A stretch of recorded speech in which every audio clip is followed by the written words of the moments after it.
Supreme court ఏదో ఆషామాషి court కాదు, సిబిఐ దర్యాప్తుకు ఆదేశించిన, ఎన్సిఎల్ఐటి లావాదేవీలు నిలిపేయాలని ఆదేశించిన వేల కోట్ల కొత్త కాంట్రాక్టులు ఎందుకు ఇచ్చారు, ఎలా ఇచ్చారు, దీనికి సమాధానం ఎవరు చెప్తారు ఈ గవర్నమెంట్లో చెప్పాలని చెప్పి కూడా మేము డిమాండ్ చేస్తూ ఉన్నాం.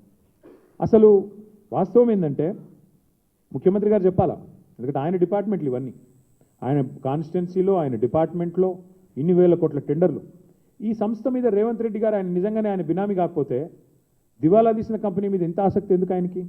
కమిషన్ల కోసమా, పార్ట్నర్షిప్పా, ఏంటిది అక్రమ సంపాదన మరి అందులోకి తోయడానికా? ఎక్కడెక్కడో కాదు కదా, ఆయన సొంత కాన్స్టిట్యున్సీలో కాలేజీల నిర్మాణం, స్కూళ్ళ నిర్మాణం, కోదాడలో లిఫ్ట్ ఇరిగేషను, తర్వాత తాగునీటి ప్రాజెక్టులు, రోడ్లు, ఒకటి కాదు 6,000 కోట్లు. అదేవిధంగా కంపెనీ ఓపెన్గా వెబ్సైట్లోనే చెప్తోంది కదా, మాకు ఇగో ఇన్ని వర్క్లు వచ్చినాయని.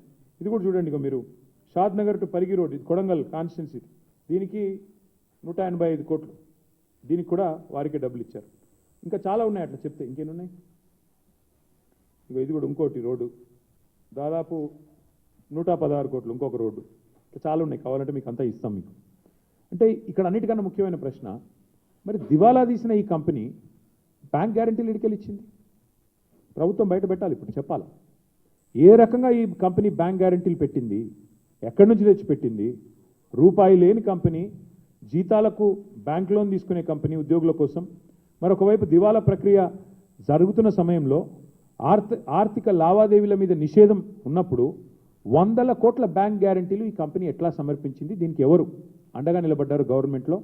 ఎవరి ఆదేశాల మేరకు ఇన్ని వేల కోట్ల వర్కులు ఈ కంపెనీకి వచ్చాయి? ఇది ఖచ్చితంగా రాష్ట్ర ప్రభుత్వ పెద్దలు సమాధానం చెప్పి తీరాలి. ఇంకొక మాట కూడా నేను ఈ సందర్భంగా చెప్పాలి, ఇన్ని కాంట్రాక్టులు, బ్యాంక్ గ్యారంటీలు, ఖాతాల్లో 100 కోట్లు మరి ఎక్కడి నుంచి ఇలాంటి కంపెనీకి వస్తాయి, ఎలా వచ్చాయి? ఇది కూడా దీని మీద కూడా ఆరా తీయాల్సిందే. సుప్రీంకోర్టు చెప్పినట్టు ఖచ్చితంగా సీరియస్ ఫ్రాడ్ ఇన్వెస్టిగేషన్ ఏజెన్సీ కానీ, సిబిఐ కానీ, ఈడీ కానీ ఈ విషయంలో వెంటనే రంగంలో దిగాలని చెప్పి కూడా మేము డిమాండ్ చేస్తూ ఉన్నాం. ఎందుకంటే ఇదేదో రేవంత్ రెడ్డి గారి సొంత వ్యవహారం కాదు, 6,000 కోట్ల ప్రజాధనానికి సంబంధించిన వ్యవహారం. అందుకే ఇది కంపెనీ వ్యవహారమో కంపెనీ ఇష్యూో కాదు, ఇది ప్రభుత్వము, ప్రజల ధనము, న్యాయ వ్యవస్థను దుర్వినియోగం చేసి ఆఖరికి ఒక న్యాయమూర్తిని కూడా ఒత్తిడికి లోన్ చేసిన ఒక దుర్మార్గమైన కేసు. కాబట్టి తప్పకుండా వెంటనే స్పందించాలి ప్రభుత్వం మేము డిమాండ్ చేస్తూ ఉన్నాం. అట్లాగే సూటిగా నేను కొన్ని ప్రశ్నలు అడుగుతా ఉన్నాను ఇవాళ ఈ ప్రభుత్వాన్ని. సిఐఆర్పిలో అంటే దివాలా ప్రక్రియ తెలుగులో చెప్పాలంటే సిఐఆర్పిలో ఉన్న సంస్థకి గత 2 ఏళ్లుగా ఈ ప్రక్రియ సాగుతోంది, ఇవాళ కొత్తది కాదు. ఉన్న సంస్థకి కాంట్రాక్టులు ఎట్లా ఇచ్చారు? అంతకంటే ముందు ఇచ్చి ఉంటే ఓకే, అర్థం చేసుకోవచ్చు, కంపెనీ ఆర్థికంగా బాగానే ఉందని చెప్పొచ్చు. కానీ 23 జూలై తర్వాత ఇన్సాల్వెన్సీ వెళ్ళిపోయిన తర్వాత ఏ రకంగా ఈ కంపెనీకి ఈ రాష్ట్రంలో కాంట్రాక్టులు ఇచ్చారో చెప్పాల్సిన బాధ్యత ప్రభుత్వం మీద ఉంది. నెంబర్ 1. మరి ముఖ్యమంత్రి గారికి కారు ఇచ్చినందుక లేకపోతే వాటా ఇచ్చినందుక ఇది క్విడ్ ప్రో కో కాదా? ముఖ్యమంత్రి గారికి కారు ఇచ్చి ముఖ్యమంత్రి గారికి మరి ఎన్నికల సమయంలో నిధులు సమర్పించుకుంటే ఇచ్చారా? ఎందుకు ఇచ్చారు? క్విడ్ ప్రో కో కాదా? దివాలా తీసిన కంపెనీకి ఎట్లా కాంట్రాక్టులు ఇచ్చారు? ఇది క్విడ్ ప్రో కో కాదా? తర్వాత బినామీ సంస్థ కాకపోతే నేను అడిగేది, కంపెనీపై నిషేధం ఉన్నా కూడా కాంట్రాక్టులు ఎట్లా ఇచ్చారు?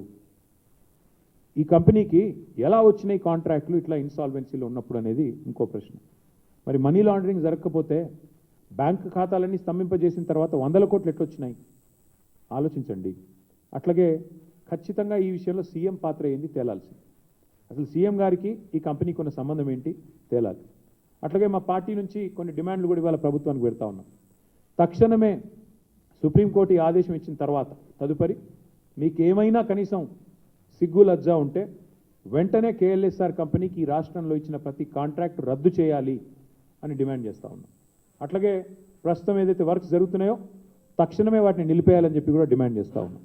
దాంతోపాటు సుప్రీంకోర్టు విచారణ పూర్తయ్యేదాకా, సుప్రీంకోర్టు ద్వారా ఆదేశించబడ్డ విచారణ పూర్తయ్యేదాకా ఈ కంపెనీకి ఎట్టి పరిస్థితుల్లో ఈ రాష్ట్రంలో మరొక వర్క్ కూడా ఇవ్వకుండా బ్లాక్ లిస్ట్లో పెట్టాలని చెప్పి కూడా డిమాండ్ చేస్తూ ఉన్నాం.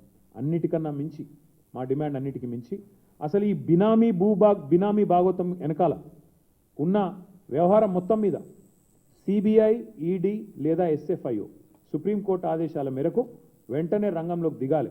జనరల్గా ఒక రాష్ట్రంలోకి సిబిఐ, ఈడీ రావాలంటే మొన్న కిషన్ రెడ్డి